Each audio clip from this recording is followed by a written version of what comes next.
Hello mga kalikots, magandang araw sa inyo lahat at welcome back sa Goes Kalikot Adventure. So for today's vlog, meron tayo rito i-restore na JBL na speaker. Ano to JBL Junior Top ata to. Yan. So naging problema nito, gagawin ko sana dati yung tawag ito, yung gagawin ko ng pansamantagal na na tawag ito na solusyon. Pero so far nakita ko hindi na siya repairable ng yung panandalian solusyon. Kasi pulito talaga itong yung pinaka-rubber niya sa gilid, turog na, malutong na. So, kailangan na palitan natin to. So, bale, meron tayong binili galing sa China na speaker, pamalit. Ayan. Ito siya. So, hihinangin siya, sana sukat naman. Pero mukhang okay naman siya. So, baka siguratin lobat, tapos hinangin natin to. Ayan. Kung bago nga pala kayo sa akin channel, pakiclick naman po yung subscribe at pakihit notification bell at ilagay nyo sa all para update kayo sa latest video ko ina-upload. Yeah. So, simulan natin ito guys. Tanggalin natin yung apat na tornilyo sa existing na speaker na sira.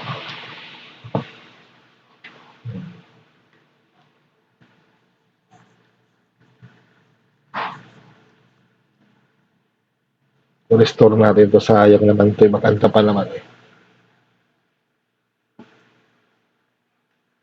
So, itong speaker na to, na-deal ko to sa sa customer ko. Kasi meron siyang pinagawa sa akin printer. Kinonvert ko sa continuous ink system.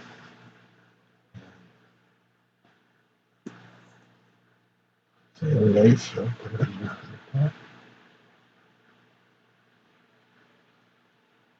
Nakadikit pa.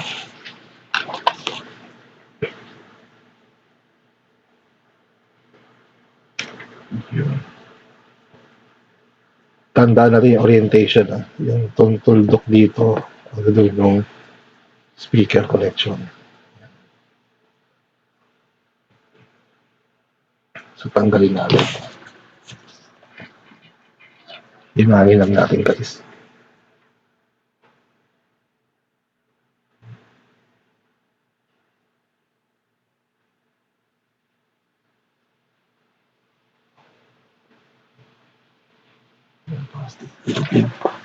Wire. So, tanggalin natin ito. Ito nga pala na-order natin from China pa.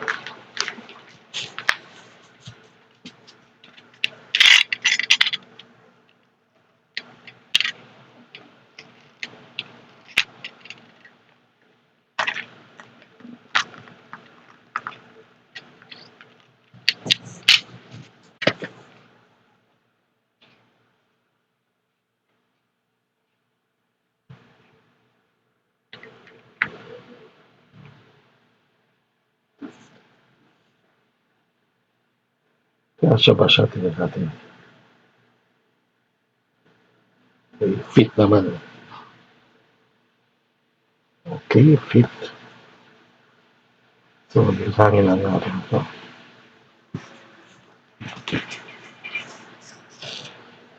Maglagay natin ng tinita guys.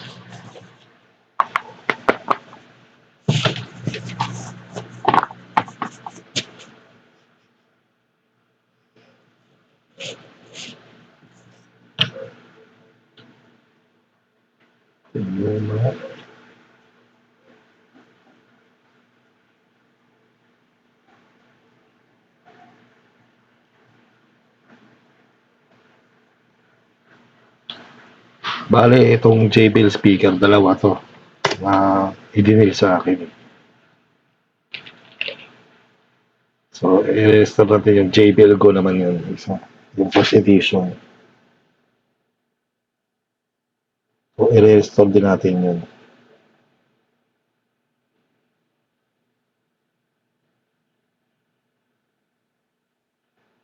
Kasi iniisip ko ba't ko ba gagawing remedyo 'to, sa akin naman 'to. So, binilihan ko na lang ng speaker,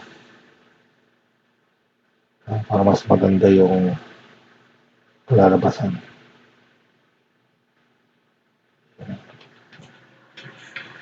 So, yan na guys. Patayin natin muna yung panghina.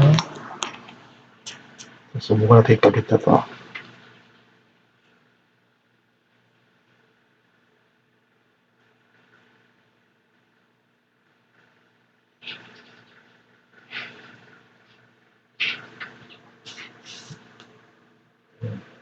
Tornilyo na natin 'to.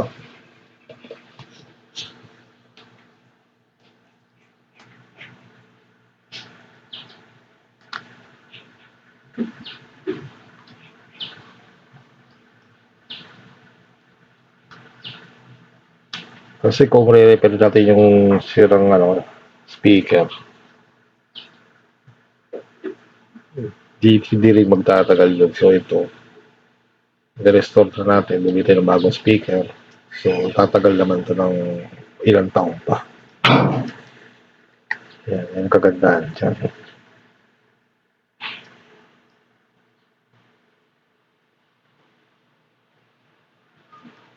So pasok naman. Yan ang itsura niya guys. So, pagkabit niya ito, kakabitan sa socket niya dyan. Tapos itong matulsa to, meron yan dito sa gilid. Yan o, gatla. Para ipasok dyan. So, ikabit natin ito muna.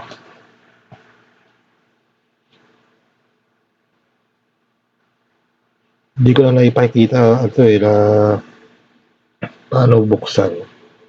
Kasi nakabaklas ko lang ito nakaraan pa. Nakaraan ko.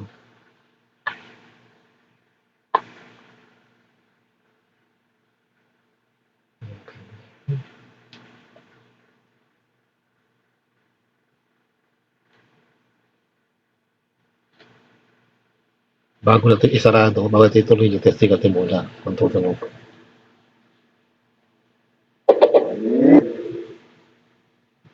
Tumunog naman siya guys. So,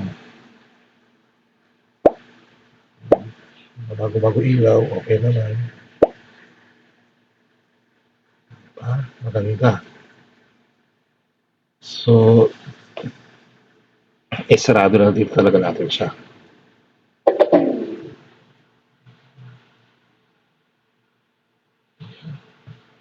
So, meron pang 4 at pumili yan guys. Ito.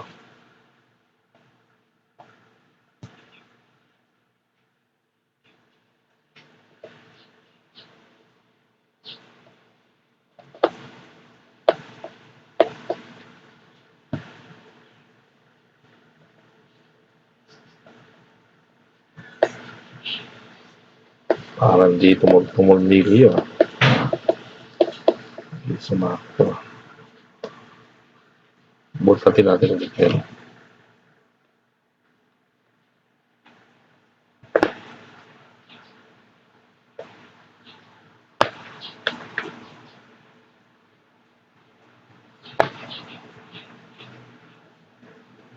Matikip yung mga nito.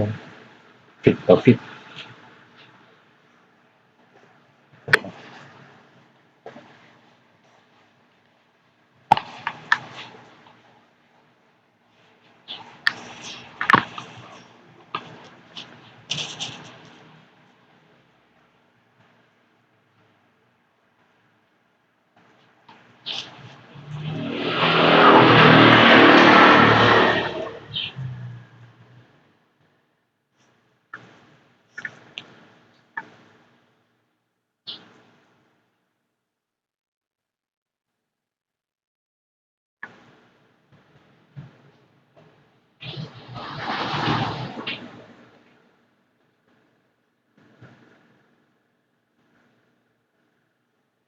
Labo na to.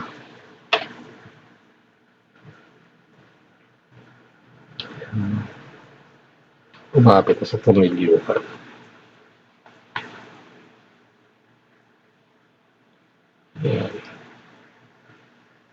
Kabila naman guys. So, apat na tornilyo to.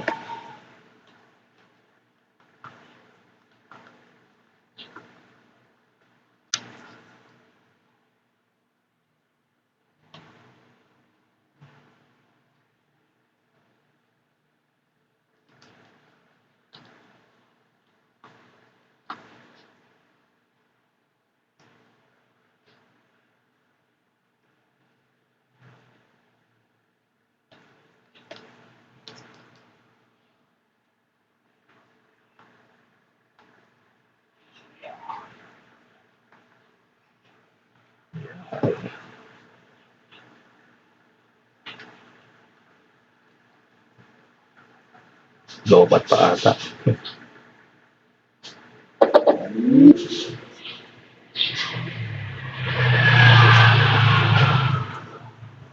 Paano ito na? Ito na yung huli. Isasalater natin ito.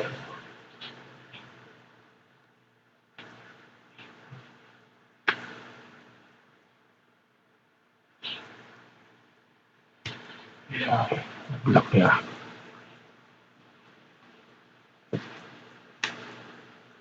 Hindi na natatanggal. Testing natin. Kung okay na yung sounds.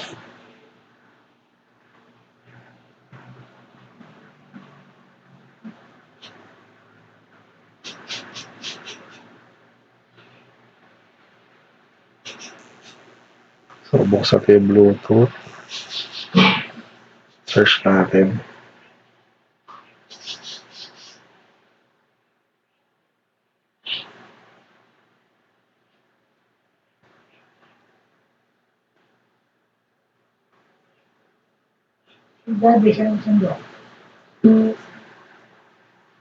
Yan, JBL Junior papantatak na.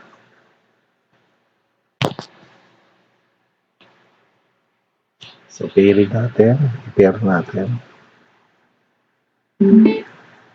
Yan. Volume.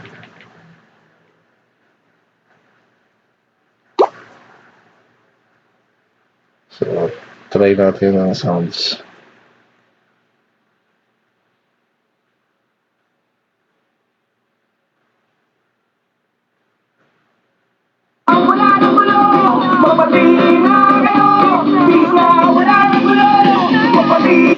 So, okay na. Hindi na siyang taral-kal. Hindi na bagsak tunog. So, ito, mas magandang i-restore lang natin kaysa buhayin pa to. Kung may nabibili guys na ganito, parang itong damper niya.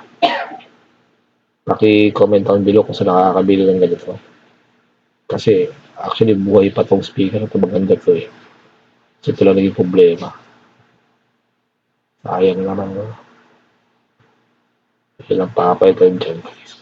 Yeah. So nandito na lang guys, hanggang sa muli. Ito lang, simpleng repair lang naman. I-restore natin itong JBL Junior Pop. Yeah. Hanggang sa muli guys. Alam.